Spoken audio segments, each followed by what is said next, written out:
دوستان عزیز، این زمان من در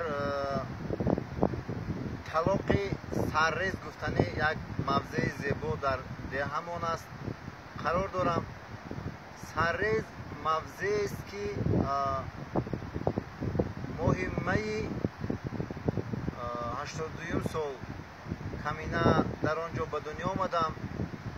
نمون موضعی که در پس من است، موضع بسیار هم زیبا و دلنشین. البته شاید همین هوای تازه بود و شاید همین طبیعت زیبا بود که گاه و بگاه قلم و کف میگیریم و ایجاد میکنیم و من واقعا از این نامی که مادر برایم گذاشتن نامی مناسب است که در میان کوههای سر به افلاک تولد شدن و صاحب نام کوهزاد شدن برای من خیلی افتخار است و من برای شما سرفرازی به مثل کوه را تمنا میکنم.